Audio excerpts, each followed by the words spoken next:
ओम शांति। आज 21 मार्च 2024 की बाबा की साकार मुरली है।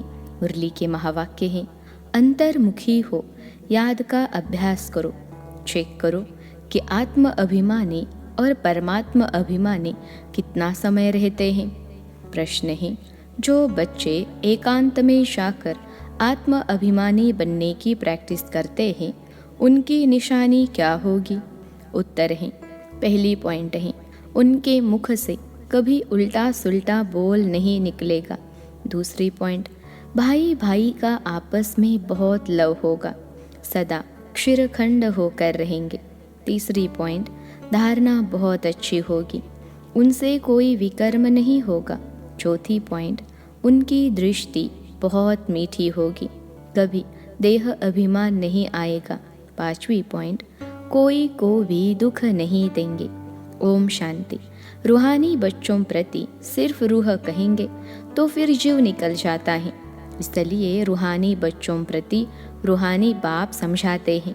अपने को आत्मा समझना है। हम आत्माओं को बाप से यह नॉलेज मिलती है।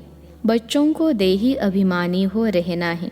बाप आए ही है बच्चों को ले जाने लिए। भल सतयुग में तुम आत्म अभिमानी बनते हो, परंतु परमात्मा अभिमानी नहीं। यहाँ तुम आत्म अभिमानी भी बनते हो तो परमात्मा अभिमानी भी, अर्थात हम बाप की संतान हैं। यहाँ और वहाँ में बहुत फर्क है। यहाँ है पढ़ाई, वहाँ पढ़ने की बात नहीं। यहाँ हर एक अपने को आत्मा समझता है और बाबा हमको पढ़ाते हैं। इस निश्चय में रहकर सुनेंगे तो धारणा बहुत अच्छी होगी, आत्म अभिमानी बनते जाएंगे। इस अवस्था में टिकने की मंजिल बहुत बड़ी है। सुनने में बहुत सहज लगता है। बच्चों को यही अनुभव सुनाना है कि हम कैसे अपने को आत्मा और दूसरों को भी आत्मा समझ बात करते हैं। बाप कहते हैं, मैं भल इस शरीर में हूँ, परंतु मेरी यह असूल की प्रैक्टिस है। मैं बच्चों को आत्मा ही समझता हूँ, आत्मा को पढ़ाता हूँ। भक्ति मार्ग में भी आत्मा पार्ट बजाती हैं। पार्ट बजाते बजाते पतित बनी है। अब फिर आत्मा को पवित्र बनना है। सो जब तक बाप को परमात्मा समझकर याद नहीं करेंगे तो पवित्र कैसे बनेंगे? इस पर बच्चों को बहुत अंतर्मुखी हो याद का अभ्यास करना है। नॉलेज सहज है, बाकी यह निश्चय पक्का रहे कि हम आत्मा पढ़ते हैं, बाबा हमको पढ़ाते हैं, तो धारणा भी होगी और कोई विकर्म नहीं होगा। ऐसे नहीं, इस समय हमसे कोई विकर्म नहीं होता है। विकर्माजित तो अंत में बनेंगे। भाई भाई की दृष्टि बहुत मीठी रहती है, इसमें कभी देह अभिमान नहीं आएगा। बच्चे समझते हैं बाप की नॉलेज बड़ी डीप है। अगर ऊंचते ऊंच बनना है तो यह प्रैक्टिस अच्छी रीति करनी पड़े, इस पर गौर करना पड़े। अंतर्मुखी होने के लिए एकांत भी चाहिए। यहाँ जैसा एकांत घर में धंधे दोरी में तो मिल न सके, यहाँ तुम यह प्रैक्टिस बहुत अच्छी कर सकते हो। आत्मा को ही देखना पड़े, अपने को भी आत्मा समझना है। यह प्रैक्टिस यहाँ करने से आदत पड़ जाएगी। फिर अपना चार्ट भी रखना चाहिए, कहाँ तक आत्म अभिमानी बने हैं। आत्मा को ही हम सुनते हैं, उनसे ही बातचीत करते हैं। यह प्रैक्टिस बहुत अच्छी चाहिए। बच्चे समझते होंगे यह बात तो ठीक है, देह अभिमान निकल जाए और हम आत्म अभिमानी बन जाए। धारणा करते और कराते जाए। कोशिश कर अपने को आत्मा समझ बाप को याद करना। यह चार्ट बड़ा डीप है, बड़े बड़े महारथी भी समझते होंगे। बाबा जो दिन प्रतिदिन सब्जेक्ट देते हैं विचार सागर मंथन करने के लिए, यह तो बहुत बड़ी पॉइंट्स हैं। फिर कभी भी मुख से कोई उल्टा सुल्टा अक्षर नहीं निकलेगा। भाइयों भाइयों का आपस में बहुत लव हो जाएगा। हम सब ईश्वर की संतान हैं। बाप की महिमा को तो जानते ही हो। श्री कृष्ण की महिमा अलग, उनको कहते हैं सर्वगुण संपन्न, परंतु श्री कृष्ण के पास गुण कहाँ से आए? भल उनकी महिमा अलग है, परंतु सर्वगुण संपन्न बना तो ज्ञान सागर बाप से ही है ना, तो अपनी जांच बहुत रखनी है। कदम कदम पर पूरा पोता मेल निकालना है। व्यापारी लोग सारे दिन की मुरादी रात को संभालते हैं। तुम्हारा भी व्यापार है ना, रात्रि को जांच करनी है कि हमने सबको भाई भाई समझकर बात की, कोई को भी दुख तो नहीं दिया, क्योंकि तुम जानते हो हम सब भाई क्षीर सागर की तरफ जा रहे हैं। यह है विषय सागर। तुम अभी न रावण राज्य में हो न राम राज्य में हो, तुम बीच में हो। तो अपने को आत्मा समझ बाप को याद करना है, देखना है कहाँ तक हमारे वह भाई भाई की दृष्टि की अवस्था रही। हम सब आत्माएं आपस में भाई भाई हैं। हम इस शरीर से पार्ट बसाते हैं। आत्मा अविनाशी है, शरीर विनाशी है।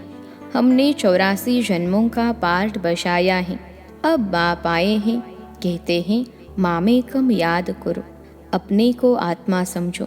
आत्मा समझने से भाई भाई हो जाते हैं। यह बाप ही समझाते हैं। बाप के सिवाय और कोई का पार्ट ही नहीं, प्रेरणा आदि की बात नहीं। जैसे टीचर बैठ समझाते हैं, वैसे बाप बच्चों को समझाते हैं। यह विचार करने की बात है, इसमें समय भी देना पड़ता है। बाप ने धंधा आदि करने के लिए तो कह दिया है, लेकिन याद की यात्रा भी ज़रूरी है। उसके लिए भी टाइम निकालना चाहिए।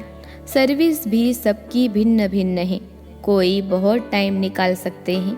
मैगजीन में भी युक्ति से लिखना है कि यहाँ ऐसे बाप को याद करना होता है, एक दो को भाई भाई समझना होता है। बाप आकर सभी आत्माओं को पढ़ाते हैं।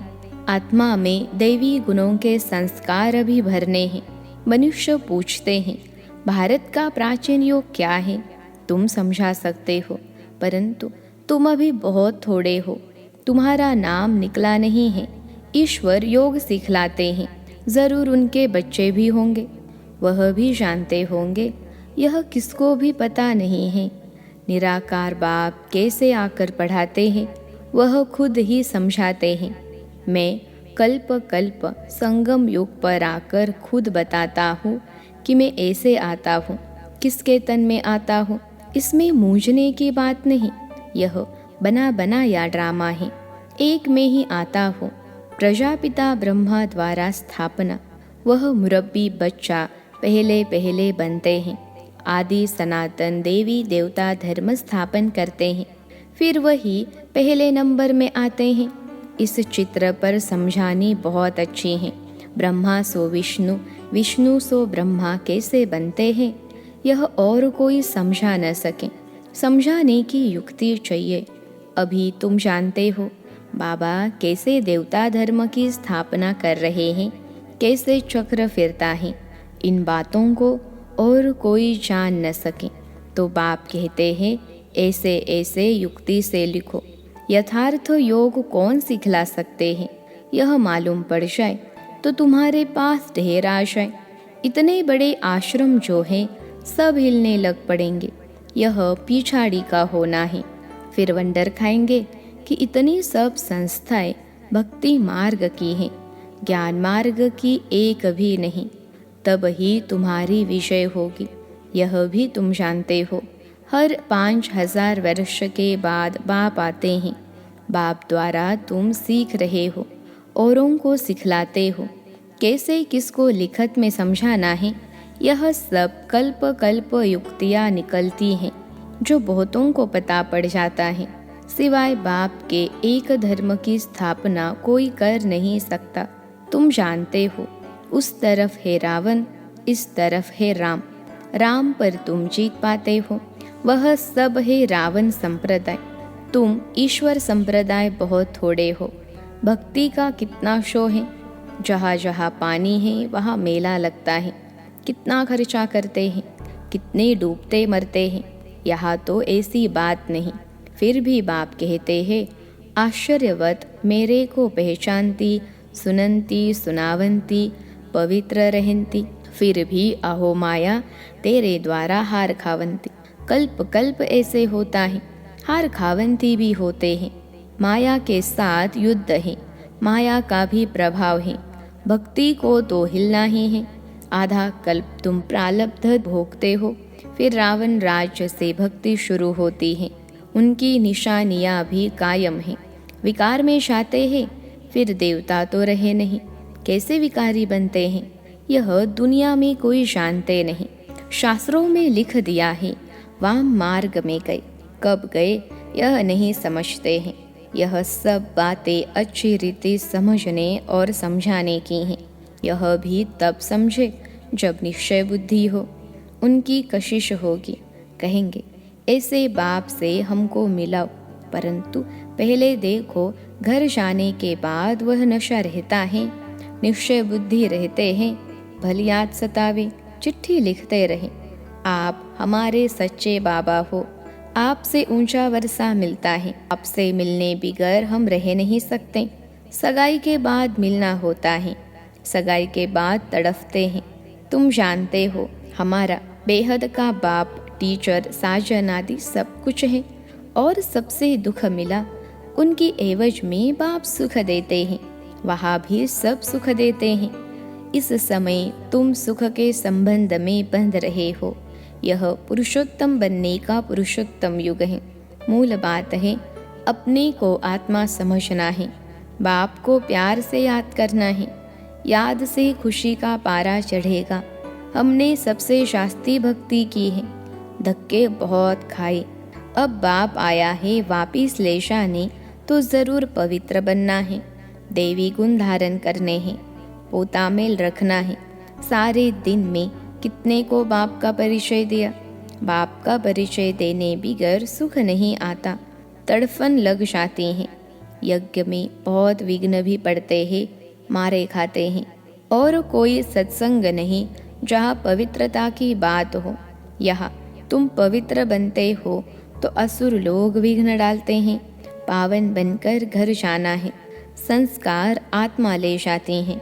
कहते हैं युद्ध के मैदान में मरेंगे तो स्वर्ग में जाएंगे, इसलिए खुशी से लड़ाई में जाते हैं। तुम्हारे पास कमांडर, मेजर, सिपाही आदि कहाँ से आते हैं, स्वर्ग में कैसे जाएंगे? लड़ाई के मैदान में मित्र संबंधी याद आते हैं। अब बाप समझाते हैं सबको वापिस जाना है। अपने को आत्मा समझो, भाई भाई समझो, बाप को याद करो। जो जितना पुरुषार्थ करेंगे उतना ऊंच पद पाएंगे। वो लोग कहते हैं हम भाई भाई हैं, परंतु अर्थ नहीं जानते, बाप को ही नहीं जानते।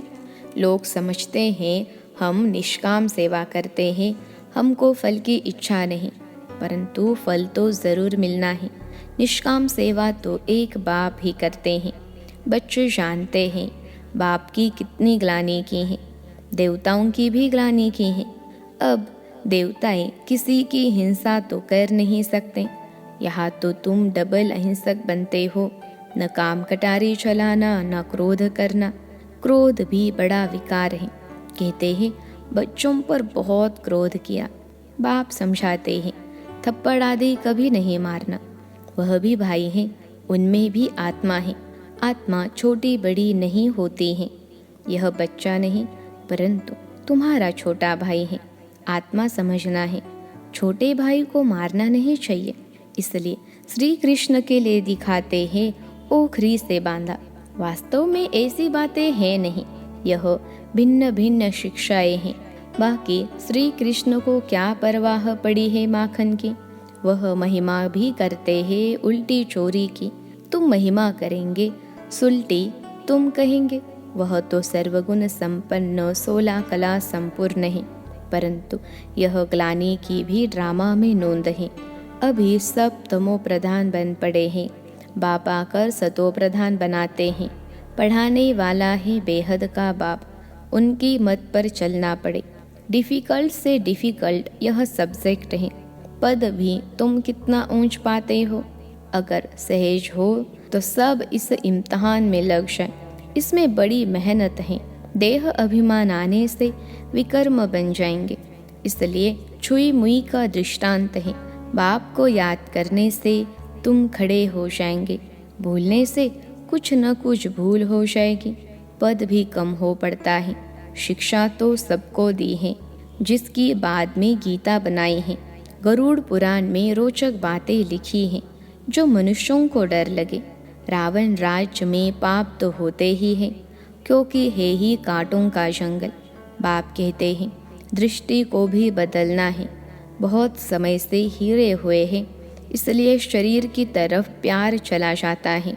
विनाशी चीज़ से प्यार रखने से फ़ायदा ही क्या, अविनाशी से प्यार रखने से अविनाशी बन जाता है। बच्चों को ही यह डायरेक्शन है। उठते बैठते चलते फिरते बाप को याद करो। अच्छा, मीठे मीठे सिखलते बच्चों प्रति माता पिता बाप दादा का याद प्यार और गुड मॉर्निंग। रूहानी बाप की रूहानी बच्चों को नमस्ते। हम रूहानी बच्चों की सिखलते रूहानी माता पिता बाप दादा को याद प्यार गुड मॉर्निंग और नमस्ते बाबा नमस्ते। धारणा के लिए मुख्य सार। पहली पॉइंट है शरीर विनाशी है, उससे प्यार निकाल। अविनाशी आत्मा से प्यार रखना है। अविनाशी बाप को याद करना है। आत्मा भाई भाई है, हम भाई से बात करते हैं, यह अभ्यास करना है। दूसरी पॉइंट है विचार सागर मंथन कर अपनी ऐसी अवस्था बनानी है जो मुख से कभी कोई उल्टा सुल्टा बोल न निकले। कदम कदम पर अपना पोता मेल चेक करना है। आज का वरदान है निमित्त और निर्माण भाव से सेवा करने वाले श्रेष्ठ सफलता मूर्त भव। निमित्त और निर्माण भाव से सेवा करने वाले श्रेष्ठ सफलता मूर्त भव। विश्लेषण है सेवाधारी अर्थात सदा बाप समान निमित्त बनने और निर्माण रहने वाले। निर्माणता ही श्रेष्ठ सफलता का साधन है। किसी भी सेवा में सफलता प्राप्त करने के लिए नम्रता भाव और निमित्त भाव धारण करो। इससे सेवा में सदा मौज का अनुभव करेंगे। सेवा में कभी थकावट नहीं होगी, कोई भी सेवा मिले। लेकिन इन दो विशेषताओं से सफलता को पाते सफलता स्वरूप बन जाएंगे। आज का स्लोगन है सेकंड में विदेही बनने का अभ्यास हो तो सूर्यवंशी में आ जाएंगे। सेकंड में विदेही बनने का अभ्यास हो तो सूर्यवंशी में आ जाएंगे। अच्छा, ओम शांति।